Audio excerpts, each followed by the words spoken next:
Okay, so we've spent a lot of time looking under the hood of global capitalism, right? We've diagnosed the friction, the misfires, and yeah, the blind spots.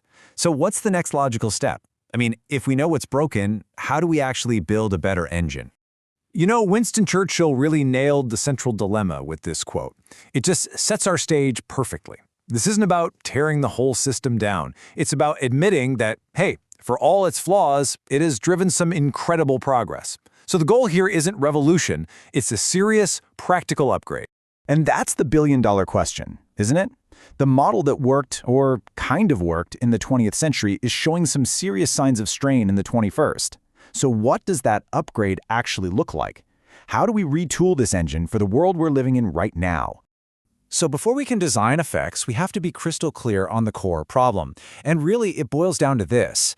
At the heart of our global economy is this powerful but ultimately driverless engine. We call this agnostic capital. See, in its purest form, capital has one mission and one mission only: find the highest possible return. It's a colorblind, borderless force. And while that can drive incredible efficiency, it's also completely blind to things like human costs, environmental damage, or even national stability. It just follows the profit signal, even if that signal is leading us right off a cliff. Now, what's really fascinating here is how that blindness was exploited in the real world. You had two systems operating on totally different rule books. On one side, you had the West's open market ideal. On the other, China's state-directed model. So what did that agnostic capital do? It sought the path of least resistance to the highest profit, and it flooded from one system to the other, taking a whole lot of investment and jobs with it. And this slide, wow. This shows us exactly where that capital ended up. Instead of being reinvested into long-term growth, R&D, new factories, better wages, a staggering 91% of corporate earnings in the US went to stock buybacks and dividends. That left just a tiny 9% to go back into the business or the workforce.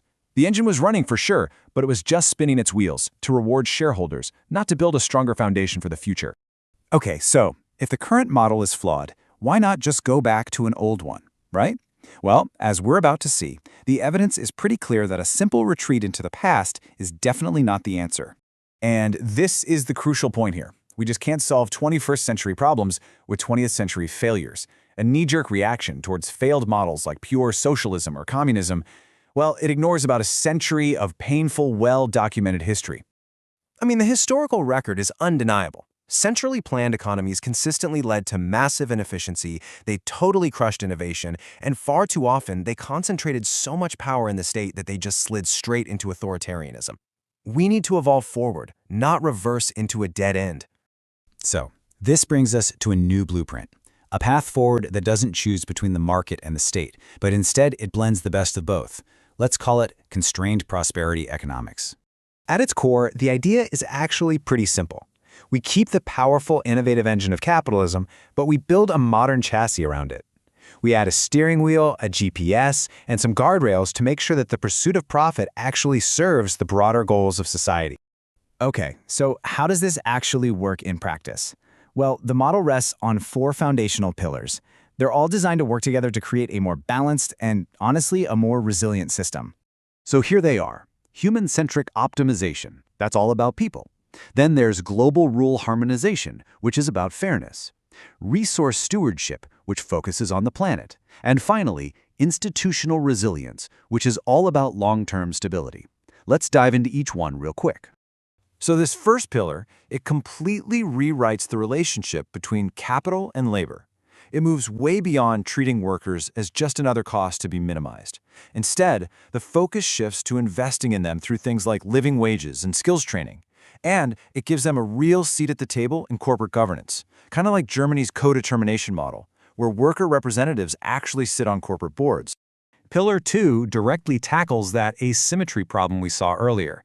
The idea is to create a fair capital bloc, basically a club of nations that all agree to play by the same high standards for labor, the environment, and intellectual property. This stops that race to the bottom and makes sure capital flows to real innovation, not just to whoever has the fewest rules. The third pillar forces the market to finally see the planet.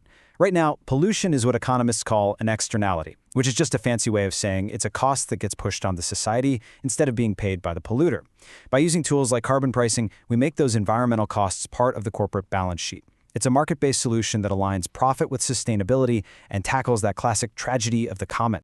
And finally, the fourth pillar. This one recognizes that markets don't exist in a vacuum. A strong, stable society needs resilient institutions.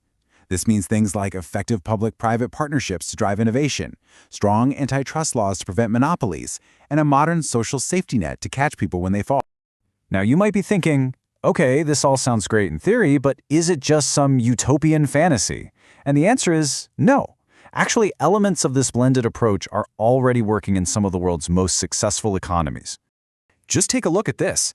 The Nordic countries, they blend flexible labor markets with strong safety nets, which creates both dynamism and equality.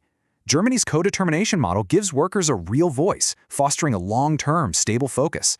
And Singapore uses strategic state guidance to drive incredible growth while still maintaining social cohesion. Now look, none of these are perfect systems, but they are powerful proof that blending markets with smart constraints really can work. So the evidence is there. A better model is clearly possible.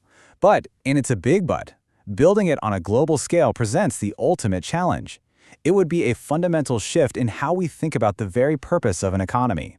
And this is where we have to be realistic. This is not an easy path. It means taking on powerful interests that benefit from the way things are now. It demands a level of political courage and international cooperation that, honestly, we haven't seen in decades. The question isn't whether it's possible. It's whether we have the collective will to actually make it happen. Because ultimately, this is the choice we all face. The big debate for the 21st century shouldn't be a tired replay of capitalism versus socialism. It should be about what kind of capitalism we want to build. One that continues on its current driverless path, or one that we consciously decide to steer toward a more stable, equitable, and sustainable future for everyone. The choice, really, is ours.